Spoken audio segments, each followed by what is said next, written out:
Hello, everyone, and welcome to your week 11 lecture. We are transitioning from our previous unit with Managing the Nation into our final unit, America in the World, Culture, Capital, and Empire. We're going to facilitate this transition by thinking through slavery and its aftermaths, not only as a system of racial domination, which is a prevailing narrative about it, but as a system of economic expansion, the beginnings of American empire, and the echoes of it in the American economy and culture to this day. We'll do this looking at Sven Beckert's article, Empire of Cotton, and the assigned chapter from Marc Lamont Hill's book, Nobody. What's important to remember about the themes that we are discussing in the course is that they are not comprehensive. There's a lot more to learn, a lot more ground to cover than we have done and will do by the end. But you should be getting a handle on what you should be getting a handle on at this point in the semester is some of the conceptual language to discuss a range of ideas, different approaches to this kind of work, and advancing in your critical skill in particular. It is not your job to passively enjoy or dislike, to agree or disagree with what we look at in the course, but to think about it actively, which is to say critically. Remember that the term critical is not interchangeable with negative. To critically engage something is to understand its logic, argument, and importantly, its underlying assumptions, and to think about its place in the larger field of ideas.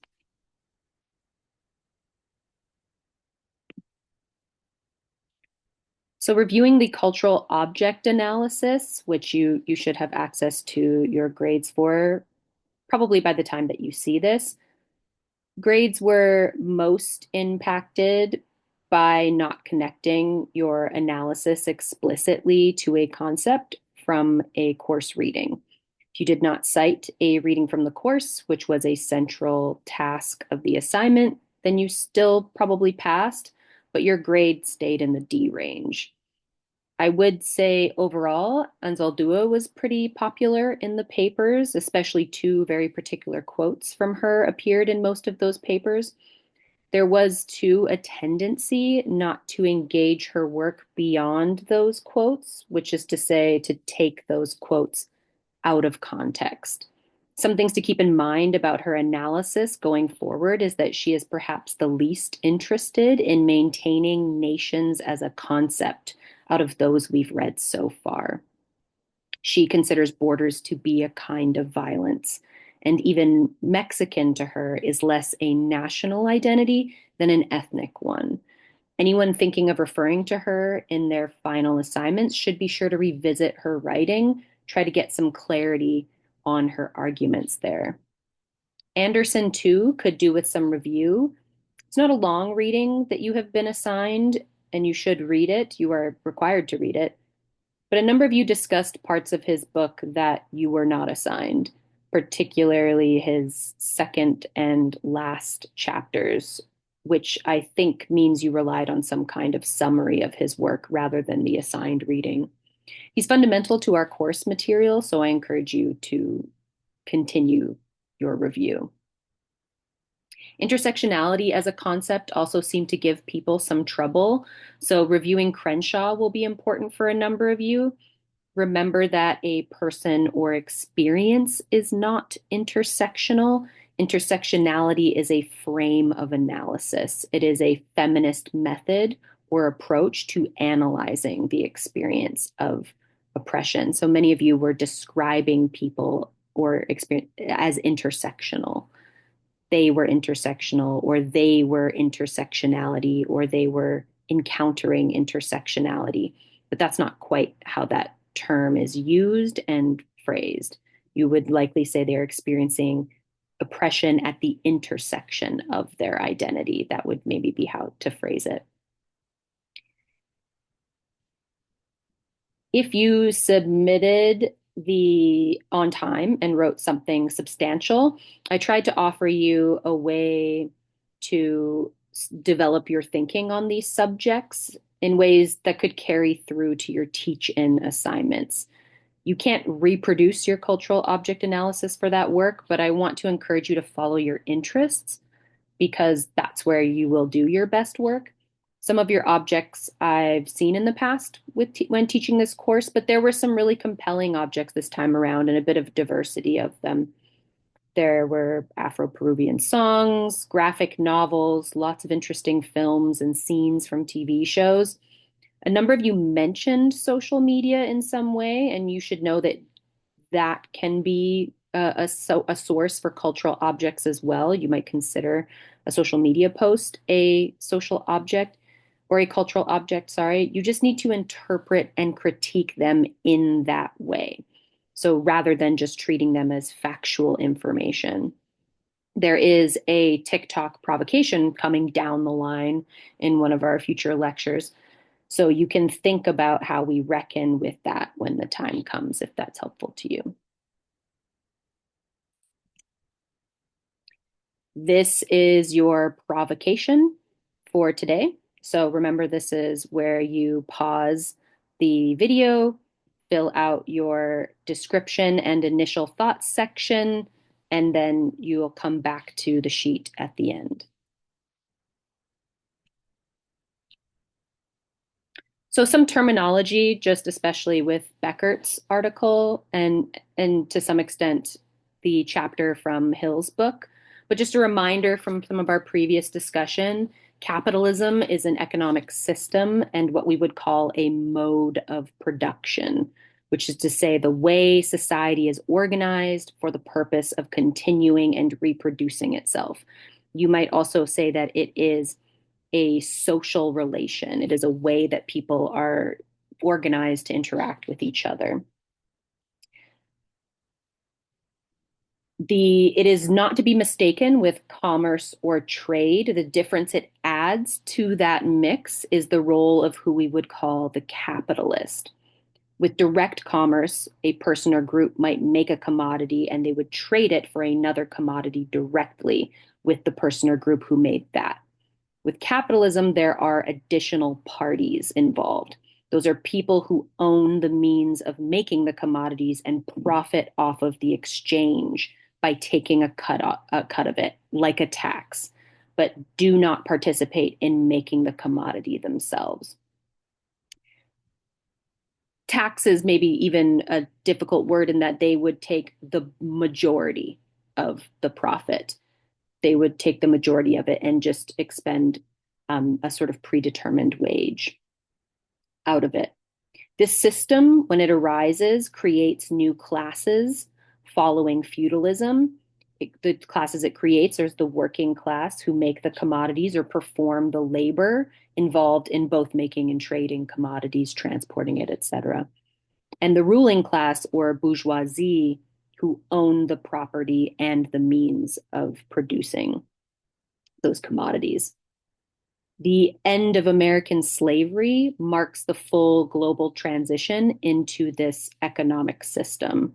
Other places in the world already had sort of moved or began to move from feudalism into a wage system of labor, but the American cotton capitalists, that's as Beckert refers to them, they are the people, they don't grow the cotton, they don't pick it, they don't process it, they don't trade it, or even oversee the plantation. They own the slaves and the land, so they own the labor and the land, and they keep all the profit in that arrangement because, unlike their global competitors, they do not have to pay wages to the bulk of the labor. They do not have to share the profit with the people doing the work.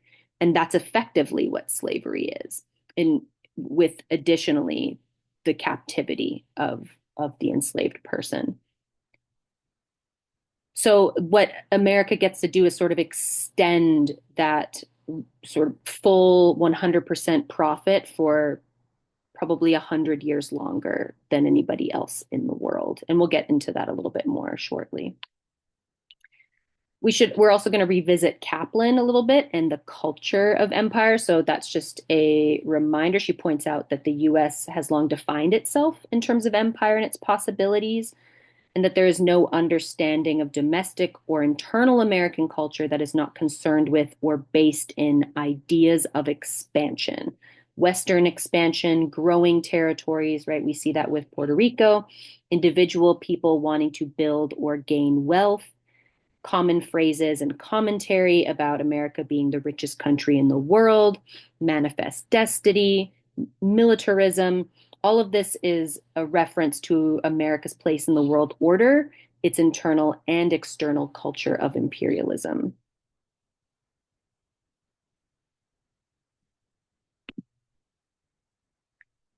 She tells us in Violent Belongings about dominant narratives about American empire in her current moment, which is the post 9/11 Patriot Act increased surveillance moment, the transition between the war on Afghanistan and the war on Iraq.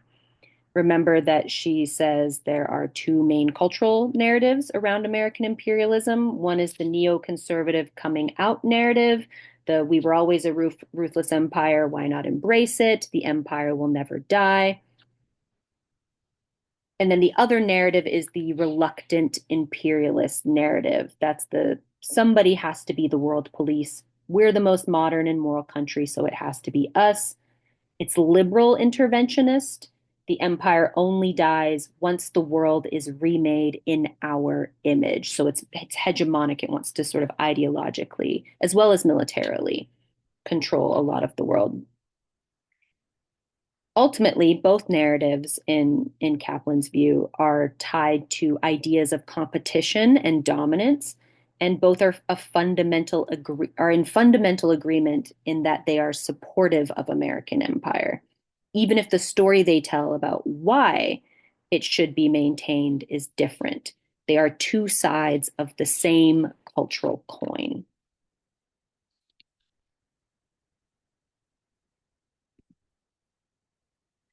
So, what is cultural about foreign policy, especially in terms of the domestic sphere?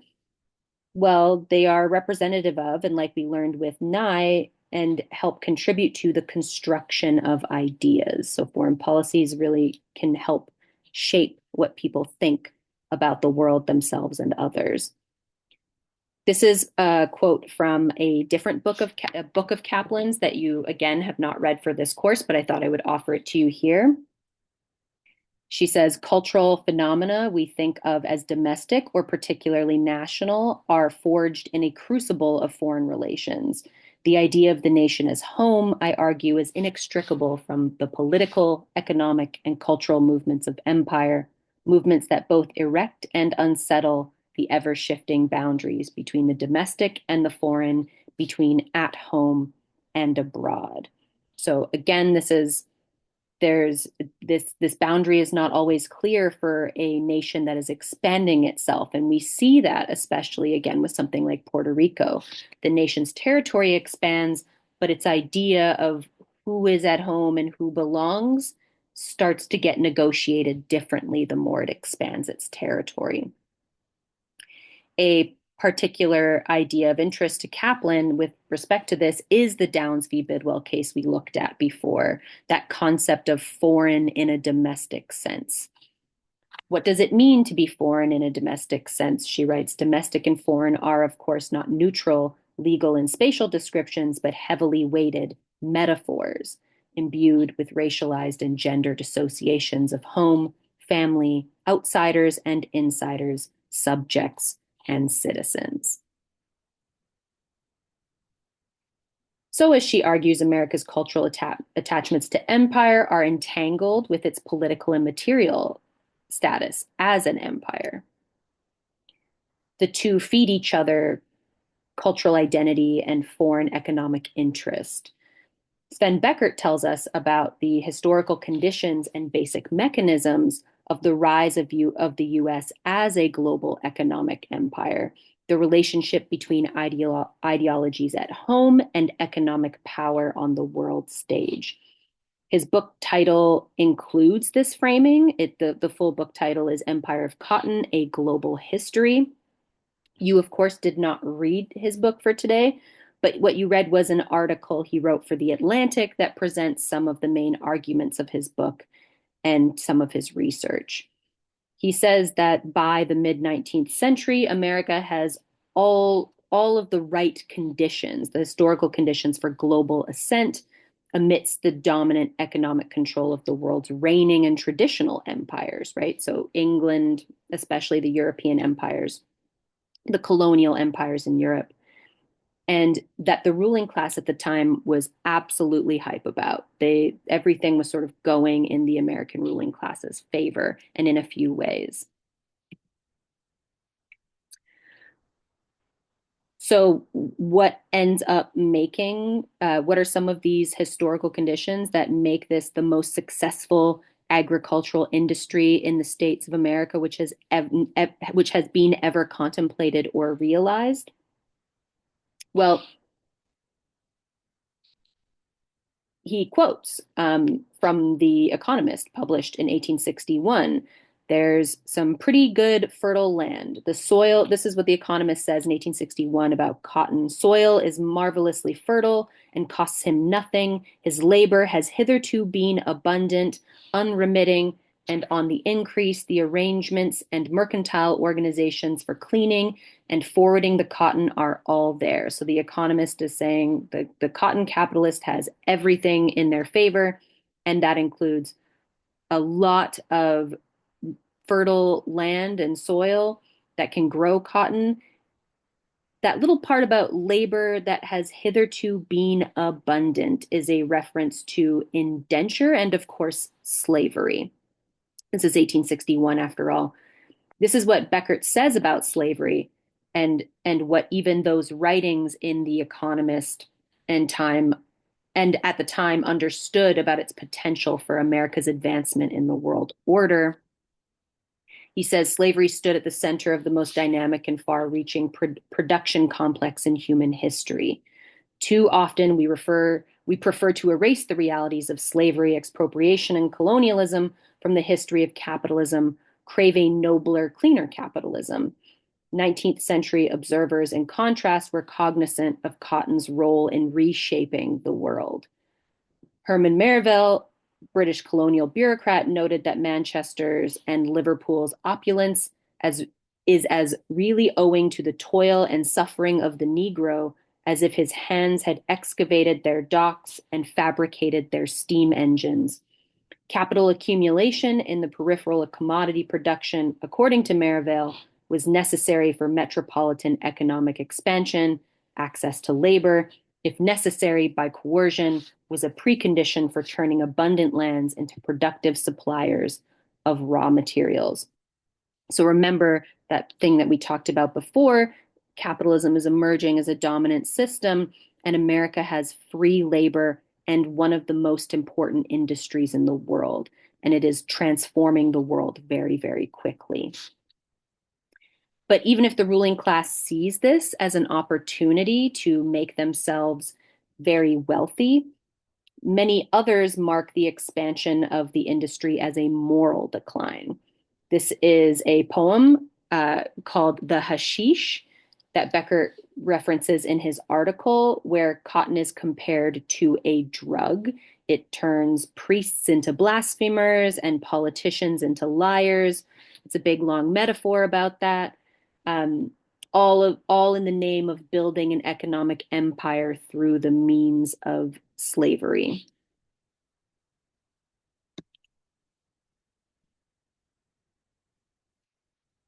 But another historical condition of this ascent is British dependence on American cotton. So this is something that Beckert brings up in the article. He says by the late 1850s, cotton grown in the United States accounted for 77% of the 800 million pounds of cotton consumed in Britain. I've seen some other historians that have sort of disputed this number or the exact number. It was dominant, but some people argue about how dominant. But slavery, unfortunately, produces its own end. It's not a reliant form of labor because enslaved people just continue to fight to get free. They are not willingly enslaved at any point in history. So there's growing rebellion and unrest, and then also a growing abolitionist movement. And remember, it's sort of always existed. People were really contesting with slavery from the moment it arises, but the abolitionist movement grows and grows. you have John Brown's raid on Harper's Ferry, and the Civil War breaks out in relatively in the mid 1800s. And because of the global economy, it becomes everyone's major concern. The Civil War, he says, this is what Beckert says, is challenging, though, for the world. Yet, from a global perspective, the outbreak of the war between the Confederacy and the Union in April 1861 was a struggle not only over American territorial integrity and the future of its, quote, peculiar institution, that being slavery, but also over global capitalism's dependence on slave labor across the world. The Civil War in the United States was an acid test for the entire industrial order.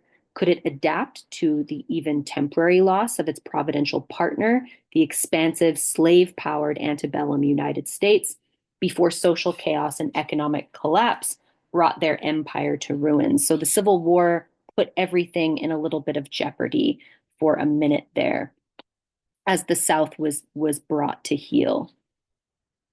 Slave rebellions also continued to threaten the global industry. There was a lot of fears. So we have another quote, considering these fears, it was more remarkable that the 4 million slaves in the United States, among them the world's most important cotton growers, gained their freedom during or immediately after the war. They were encouraged by their perception of their master's weakness in the face of national government bent on subduing the rebels. Slaves embarked on an agrarian insurrection by deserting plantations, withdrawing their labor power, giving intelligence to federal troops, and eventually taking up arms as Union soldiers.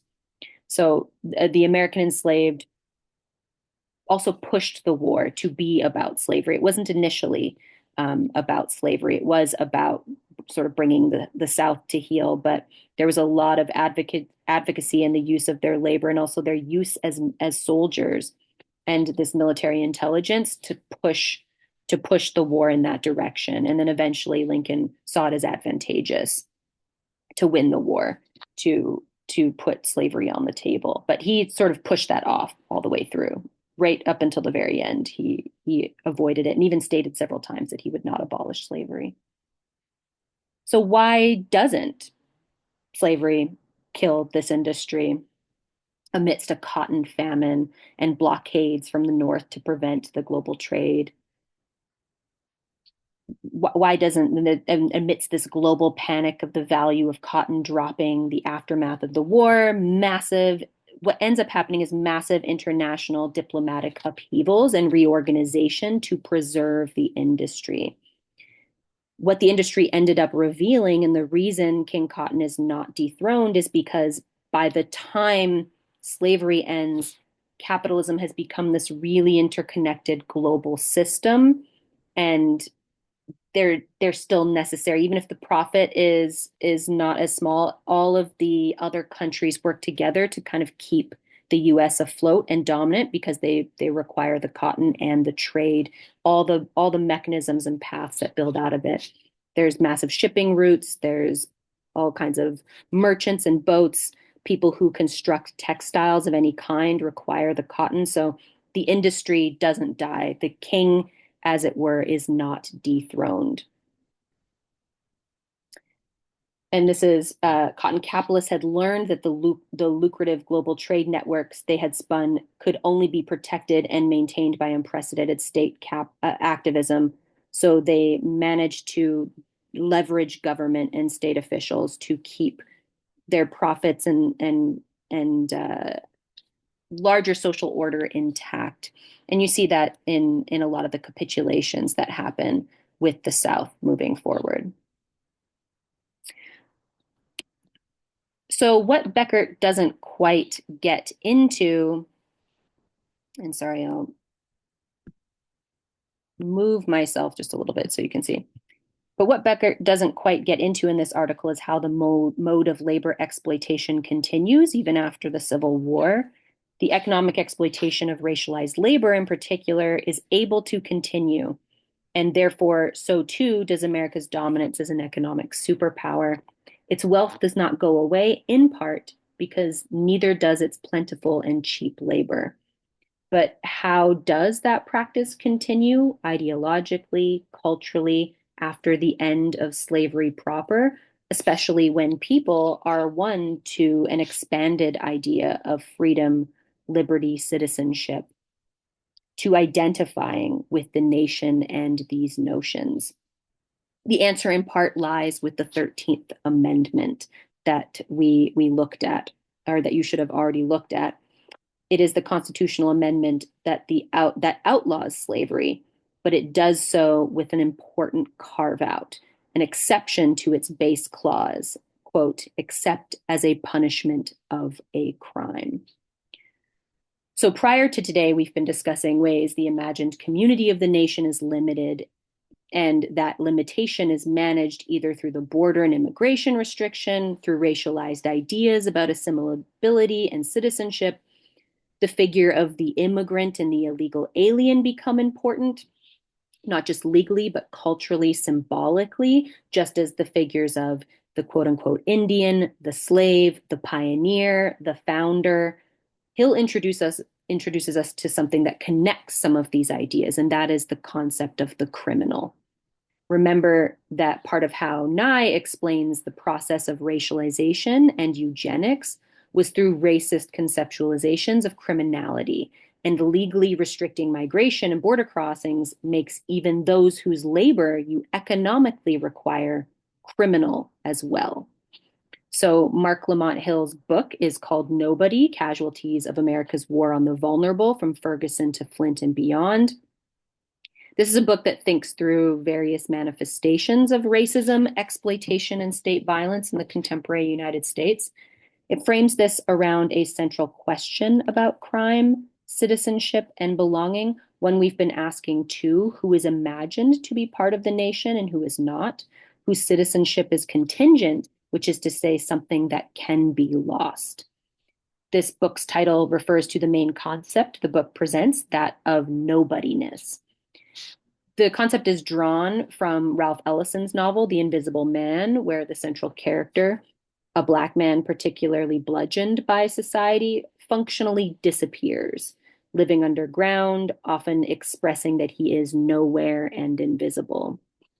Nobodiness, in Hill's articulation, is not a feeling or experience in the vein of intersectionality or feminist practice, so much as it is a structural social position. It means to be especially vulnerable to neglect, exclusion, and violence from the state in particular, which the state being the large government apparatus.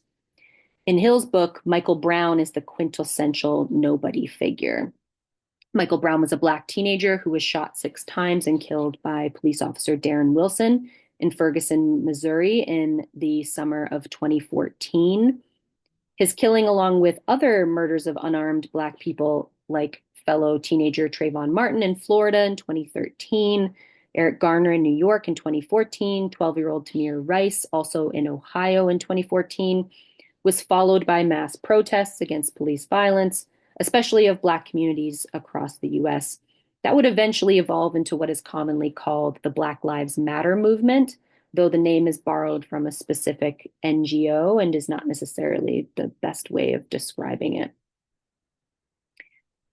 Brown had seemingly stolen some small items from a convenience store and was walking down the middle of the road when Wilson stopped him while driving by. Wilson says they struggled in the attempted stop, though it's kind of confusing because he's in the car.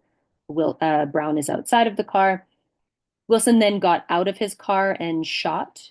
Brown runs away. Wilson gets out of his car and he shoots his gun in Brown's direction. When he shoots, Brown stops, turns around with his hands up, and once he is facing him, Wilson shot Michael Brown until he died. That total of 6 times, I believe. Resuscitation was not attempted, and his body was left for hours out in the heat, as one witness recalled, quote, "They just left him there like he ain't belonging to nobody." This is where Hill begins to think through his concept more, riffing off of the witness's words. He writes, "Nobody, no parents who loved him, no community that cared for him, no medical establishment morally compelled to save him before or after his death. Michael Brown was treated as if he was not entitled to the most basic elements of democratic citizenship, not to mention human decency. He was treated as if he was not a person, much less an American. he was disposable. So the chapter you read is called Caged. It is about what is often called mass incarceration and the prison industrial complex that feeds it. A few names get mentioned from the start whose lives and deaths were covered earlier in the book. That's Brown, Trayvon Martin. Hill's early point is that had Brown and others like him not been murdered, they would have likely, off the strengths of statistical probability under mass incarceration, ended up in prison. And the overall argument in this chapter is that is a racist structural disparity and that it is there by design. The mass imprisonment of Black people, especially Black men, is a social, political, and historical outcome of American racism and capitalist imperialist enterprise that draws directly from the post-slavery moment. So just some statistics at the time of the writing of Hill's book, and these are the ones I think he offers these to us. One in every 9 Black men at the time of printing between the ages of 20 and 34 is imprisoned in the United States, and 1 out of 3 will have spent some part of their life incarcerated. African Americans are 13% of the national population, but 36% of the prison population. And there are more Black men in prison today, and I do believe this still holds true. There are more Black men in prison today than were enslaved at the height of plantation slavery. Prison, as Hill explains, is a big part of American culture. America is, quote, the world's leading incarcerator nation. It has the largest prison population. The only prison population smaller is China's. It's second, but China has 36 times more people than the United States and still has a smaller prison population by numbers. 20 to 20, about a quarter, 20 to 25%, but about a quarter of the global prison population of all the people imprisoned in the world are imprisoned in the United States.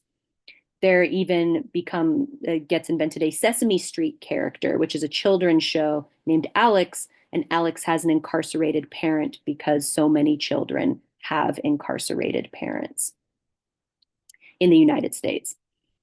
These statistics, Hill says, are legacies of slavery and segregation. So he references Michelle Alexander's The New Jim Crow, there's a lot of ways that this works out. So felons are often disenfranchised even after serving their terms, which means they can never vote again or serve on juries. And then we have that 13th Amendment, right? It ends slavery, but it makes one exception, which is prison. So in the immediate aftermath of slavery, many freed Black people were put right back into slavery through prisons and chain gangs through this loophole. The South especially took a really big advantage of this. The Black codes of the post-Civil War era, quote, simply put, slavery was allowed if Blacks committed crimes, so nearly everything they did was criminalized, right? You get a lot more laws about loitering, about walking, about speaking to white people. Any sort of number of basic day-to-day interactions become criminalized, especially culturally inflected ones. Music and dancing, all kinds of things. And that becomes a method for getting people back into prison so that they can kind of be re-enslaved. They may work for no money so long as they are imprisoned. But Hill argues that Alexander doesn't go far enough in her analysis because every vulnerable group of people are trending toward higher prison rates, he says, not just Black people. He says, quote, if there is a new Jim Crow, it's joined by a new Jane Crow, a new Diego Crow, and a new Jim Crow Jr. And that is to say, prison rates are increasing for women, for Latina people, and for children. He says it's bigger because the system in place involves government and the interests of capital, which find it more convenient and profitable to invisibilize rather than address large-scale social problems. So he says a dual thing is happening. One, the government, instead of sort of dealing with social inequities, can imprison people. That helps with the profit system because you get free labor. So two birds with one stone for both the government and the capitalists who would be profiting off of it.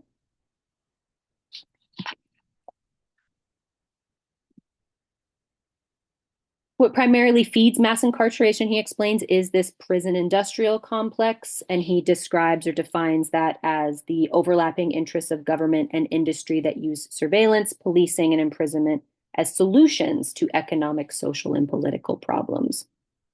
And again, we're reproducing conditions of free labor, criminalizing poverty, mental illness, and homelessness, and the criminalization of the border, right? Making migrants now criminal for moving across the border, especially in ways, as we saw with Nye, that they have historically been doing for a very long time.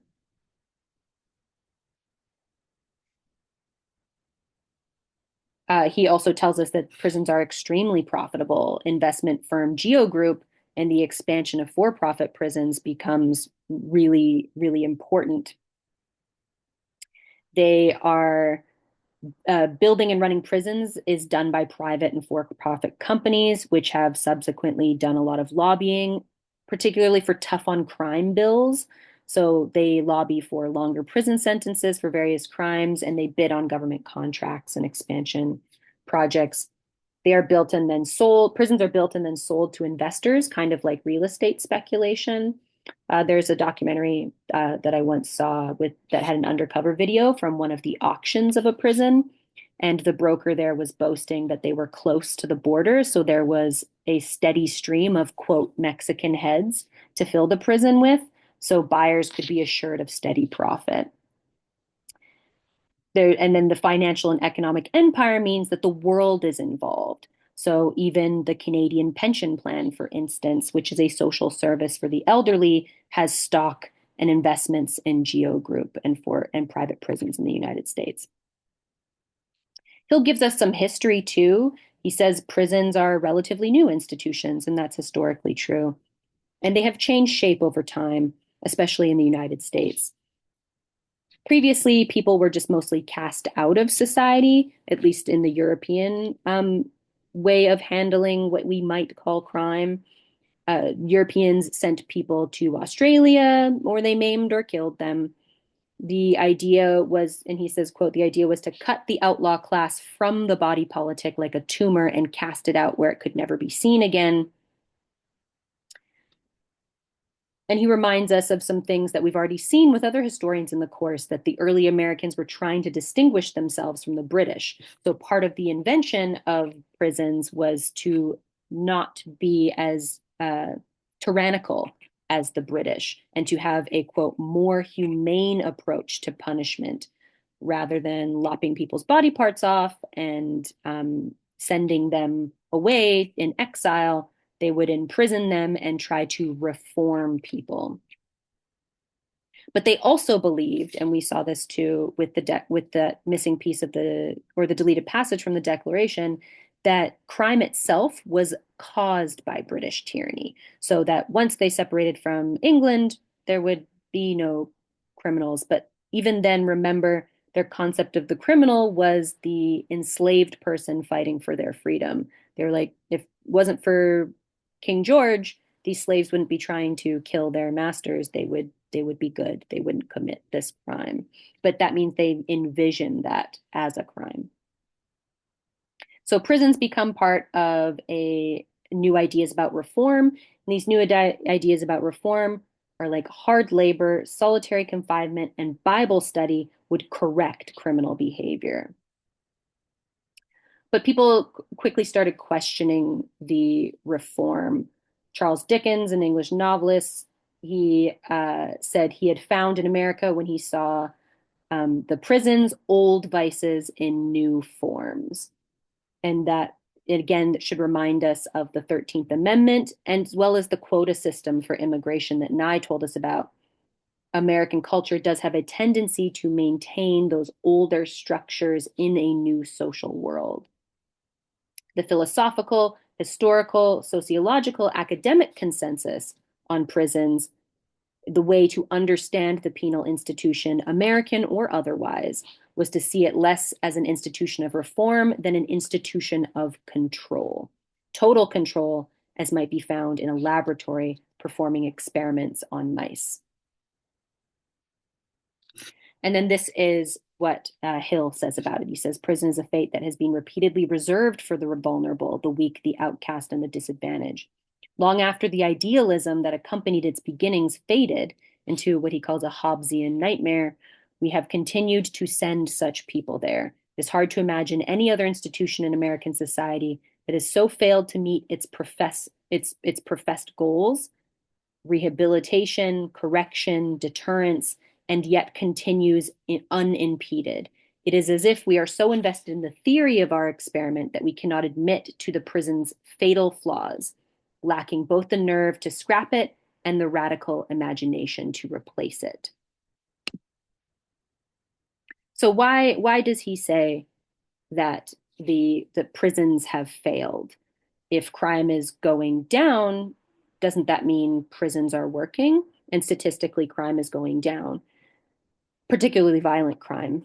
No, says Hill, because one, correlation does not equal causation.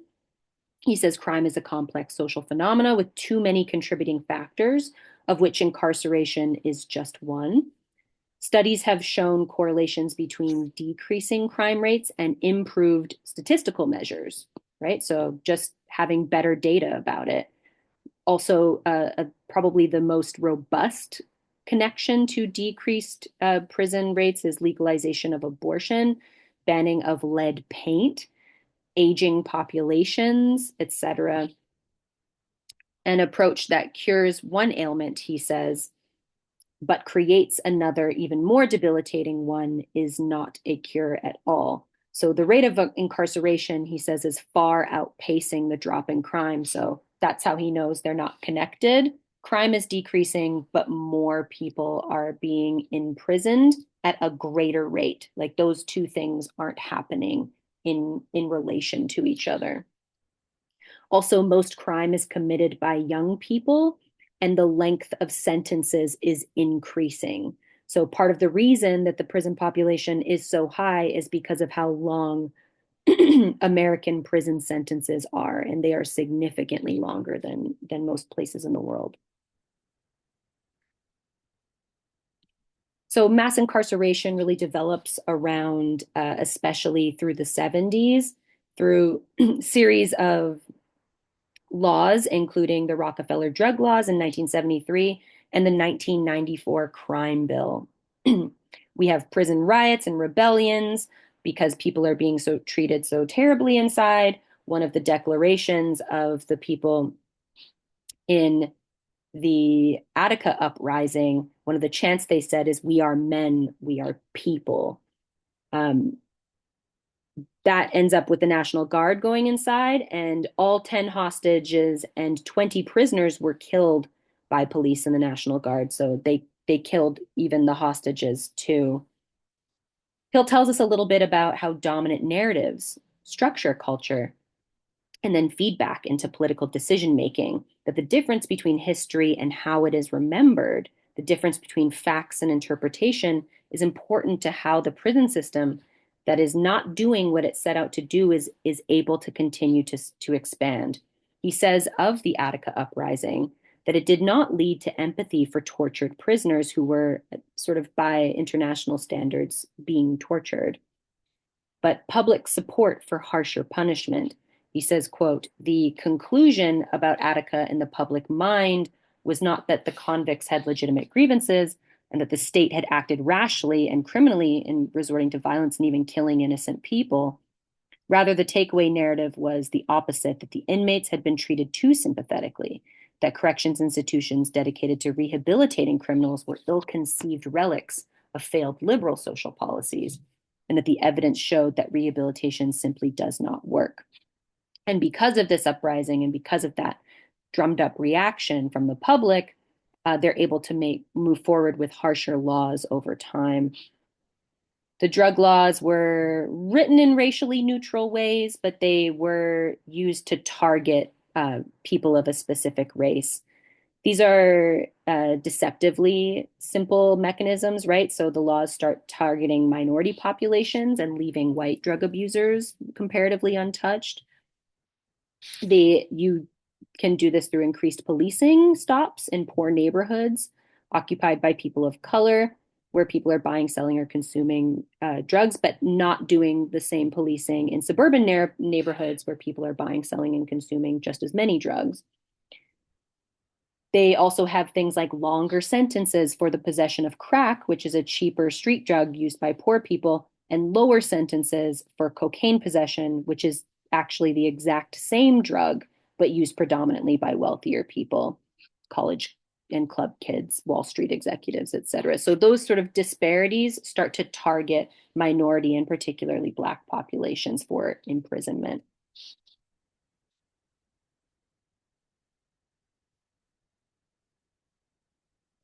The academy becomes really important. The academy becomes really important too in justifying this, and that's similar to how Nye explains sociological studies and demographers helped produce reports saying, but in the prison system, it says rehabilitation does not work. The Bush Senior era Department of Health Services uh, researched what they called a violence gene and a theory of a super predator epidemic. And all of this started to construe people who committed crimes as monsters or monstrous. And this jives with what we see with Darren Wilson's description of Michael Brown. He said, as he testified in court, quote, "He looked up at me and had the most intensive, aggressive face. The only way I can describe it, it looks like a demon. That's how angry he looked. He came back towards me again with his hands up." And remember, Darren Wilson is many, many feet away from Michael Brown, but he says he looks kind of monstrous, like a demon, with his hands up. When he looked at me, he made like a grunting, like aggravated sound, and he turns, and he's coming back towards me. And he's explaining this is why he discharged his gun on an unarmed person with their hands up. Then we have the cultural propaganda of the war on drugs, again, similar to Wilson here, and Hill gets into it, that there's this monstrosity. He says, using the language of war to attack a social problem worked to distort the image of those who suffered, just as propaganda in real war times serves to distort the image of the enemy into subhuman monstrosity. In both instances, there's a need to transform the object of our rage into something hateful, deserving not of our mercy, but of our brutal assault. And then he says, in the fight over whether the criminal was, quote, one of us gone bad and in need of help, or, quote, one of them who was fundamentally flawed and disposable from the body politic, the one of them theory had won. And that is sort of how he explains how mass incarceration leaks fully into the culture. An us versus them, people who are members of the nation, and then people who are not even human. And we might think about that too in terms of slavery. That's part of how slavery develops and gets justified by explaining and around race that Black people are not people, and therefore you can get rid of their rights. They don't have to have rights. That all plays out with the 1994 crime bill, which was authored and put into place by Senator Joe Biden and President Bill Clinton.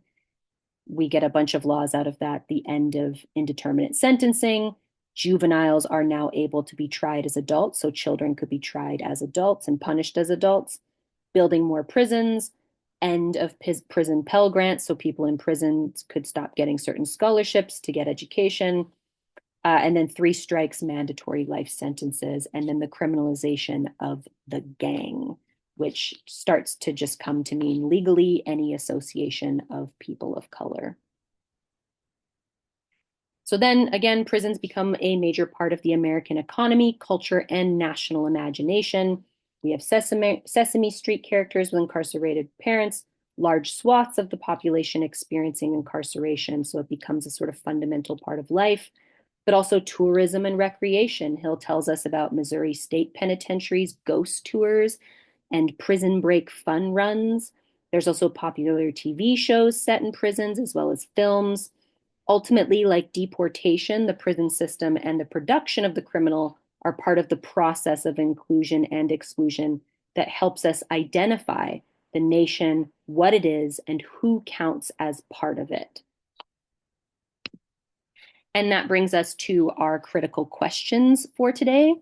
And so we might think back to the provocation. If you are excluded from the Constitution, are you still a member of the nation? So if you are part of that accepted minority, are you still a member of a nation, perhaps even a citizen? Then we might also think about the nature of laws and criminality, which is laws change over time and people are criminals one minute and not the next. Or legally, we should say, legally people are criminalized one minute and not the next.